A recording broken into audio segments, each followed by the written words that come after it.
All right, welcome back to Hunting Jesse James, episode 5. So this episode, I just wanted to do a brief touch on Bigfoot. Since we're covering Bigfoot and UFOs um, in our treasure zone areas that we're hunting on Hunting Jesse James, as I covered in the last episode, Bigfoot and UFOs show up in these mineral patent zones in the vast wilderness on mountains in the middle of nowhere. There's a lot of Bigfoot sightings and UFO sightings in these areas where the mineral patents were issued extensively.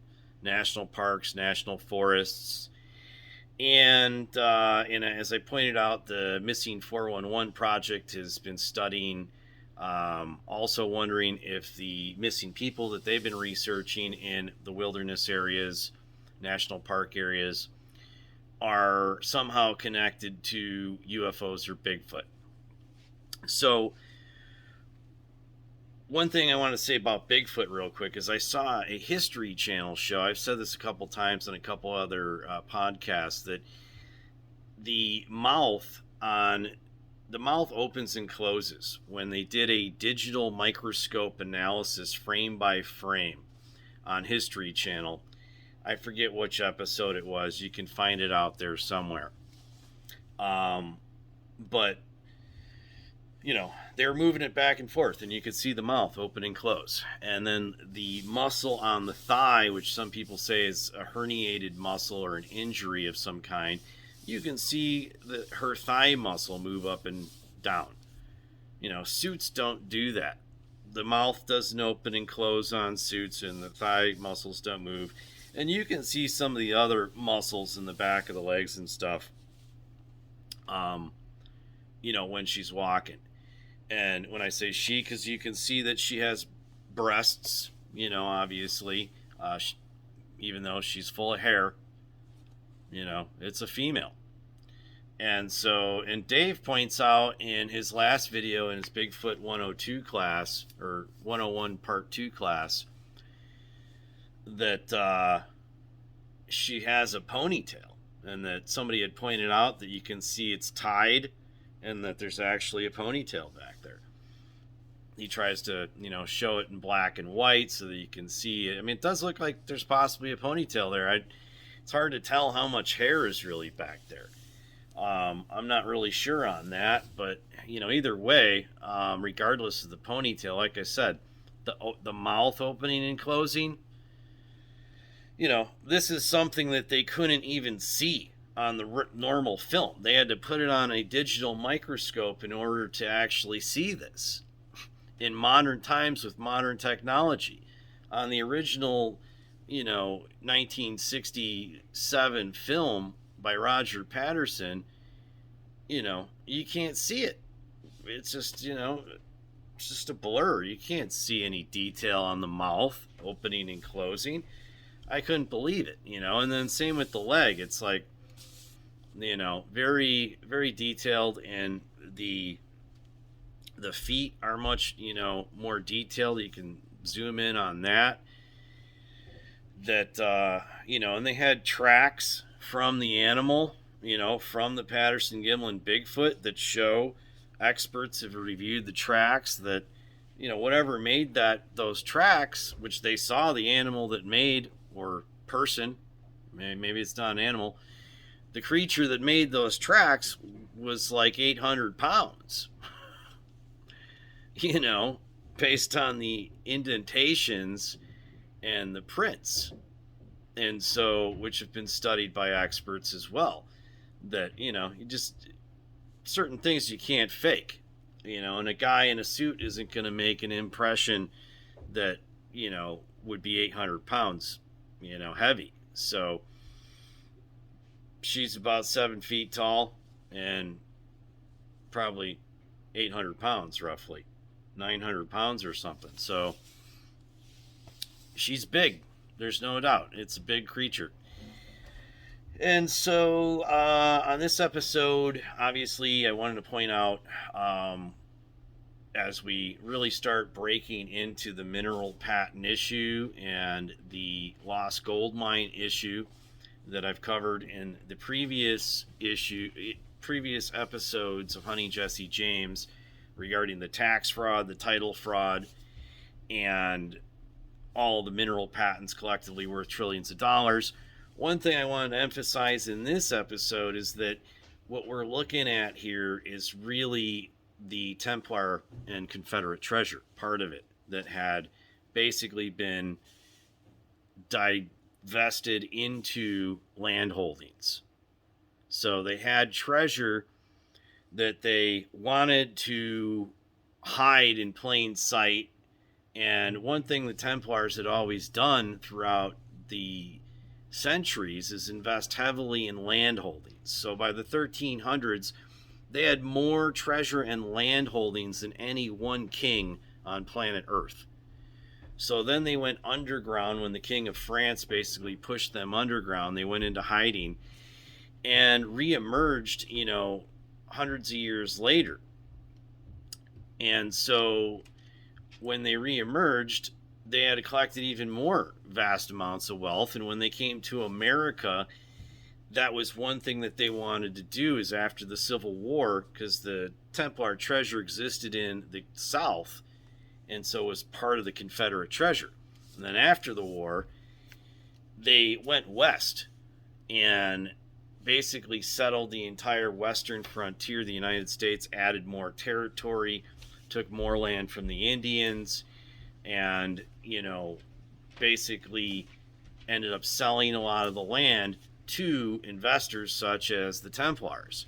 And so the Templars invested heavily in gold mines all over the West, and they were issued to our ancestors. They were issued in their names, in either the company name that they owned or their names, their actual names. So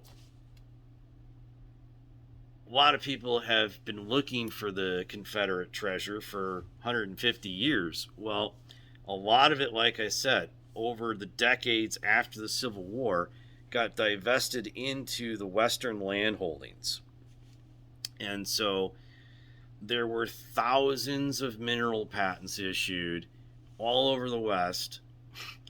And collectively now, they're worth trillions and trillions of dollars. And so one thing that I pointed out in the last video as well is that Bigfoot, UFOs, and missing people all seem to be kind of a commonality in these areas where the mineral patents are. Why that is, I don't know. It just could just be a coincidence. A lot of people don't believe in coincidences. Could be a conspiracy theory. A lot of people don't believe in the conspiracy theories.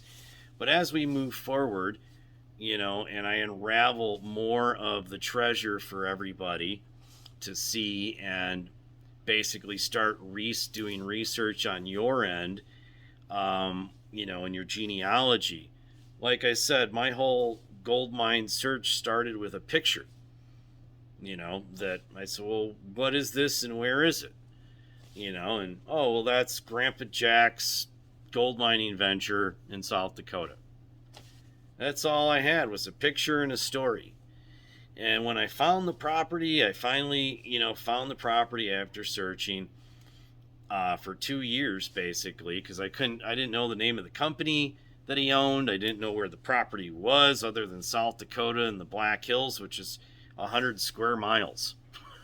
So luckily he owned the largest mill in the county, which was also a fort, and so which was also a landmark. And without that, I probably would have never found it. But luckily, because he owned the fort, which had been documented in multiple places, I was able to find it and discover the fraud. So the tax fraud had been assessed by the county. The county assessed taxes on all these mineral patents illegally. I covered all this in the previous episode. And then, some people sent in an email suggesting that the Russians or the Chinese had built underground bases in these areas and that's why there's all these missing people, and that possibly they're working with the UFOs and Bigfoot possibly, and that, Bigfoot's working with the UFOs, or, pretty wild conspiracy. Or they suggest maybe that, the commies literally have just taken over the counties completely, and so they don't even really need Bigfoot or UFOs, although they could still be part of the security, I suppose. Or the commies are aliens, that look human, and they've literally taken over the counties, and they're working with the UFOs and Bigfoot, and that's why you got all these missing people. So all I know is that we've determined that the counties where all the counties where these mineral patents are, have basically stolen them, hijacked them, been illegally assessing taxes on them for 100 years and selling them to people willy-nilly all over the place. And so some of the third parties that they've sold to could be could be foreign investors of any kind. Could be communists that have built bases underneath the counties, or literally just taken over the county one by one and bought everybody, and just, literally control the sheriff and control the judges and control everybody down to, your local police. It's possible. I mean, if they've been getting away with assessing tax fraud for 100 years, since 1924 is when we discovered they went in there and illegally sold all these properties and started fake chains of title, which again is the treasure, is part of the Confederate and Templar treasure. This fraud that they started, these fake chains of title, was intended to cover up the treasure. So I'm literally telling you and revealing for the first time ever in my book, Quest of the Giant J, obviously, that the mineral patents all over the Western frontier are part of the Confederate and Templar treasure. I know because I've tracked the actual money and the treasure to the Federal Reserve, as well as to the mineral patents. Okay, and so I only figured that out because of the estate of the Giant J, which I inherited from it's not actually an inheritance. It was signed over to me, but my grandmother inherited it. So my grandmother signed over her inheritance to me. And, yeah, so that's pretty much the story of Bigfoot, UFOs, and the Confederate and Templar treasure, and how they all tie in together. So in the coming episodes, we're going to obviously get into the mineral patents more, and specifically identify how many mineral, we'll go from county to county, and I'll pull up a list, just start reading everybody's treasure off. And so until the word gets out that, hey, you guys may own your own gold mine, your own mineral patent here, which has gold on it. You could use it for vacation property or cabin rentals or something. Could be worth millions or billions of dollars because there's a gold vein on it. And there's no property taxes, so, that's why you still own it now. And obviously it's worth a lot of money. But because it's been sitting out there this whole time for the last 100 years, desolate on a mountain somewhere, like most of them are, it's possible Bigfoot's living there, and that's, that's the question. Part of the mystery. How does hunting Jesse James lead to Bigfoot and UFOs? Well, there you have it. I just revealed how the actual Colonel, the KGC, Jesse James, was in command of the Templar treasure and investing heavily in the national treasure, which is part of the Templar treasure and the Confederate treasure. So most people have never heard that story before, but, you know, obviously when you get into my book, you start seeing that, you know, a lot of things that we were told in history was not true, you know, so, or we just weren't really told the truth. We were just told, you know, something else. So that's pretty much it for this episode of Honey Jesse James. And like I said, we'll get further into the mineral patents in future episodes and the actual treasure locations. So, as I pointed out to History Channel and my contacts over there, I have locations, you know, obviously, where there's treasure all over the place. Because I discovered this accidentally, you know, when I discovered the fraud, I also discovered all the treasure. And, I mean, not all of it, but I mean, I discovered trillions and trillions of dollars, you know, that's actually written on a piece of paper for everybody. That, you know, because the treasure was divested into different families and to members of the spy division at the time, they're all over the place, you know. And I mean, yeah, the KGC and the Templars made their investments. People from all over the world came here and bought mineral patents, and those are their investments. So I mean, there's all kinds of people that invested in the actual mineral patents. That's why there's thousands and thousands of them.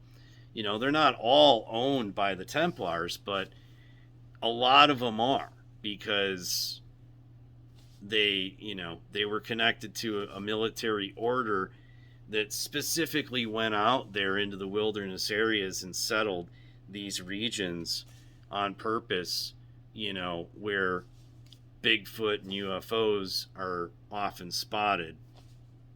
And, you know, and so they divested a lot of the treasure into these properties, settling the entire western frontier after the Civil War, all the way up until 1913, even a little bit after, when the Federal Reserve was created and went active, which became the largest bank in the world. So there you have it. Till next time, thanks for tuning in to Honey Jesse James. Take care.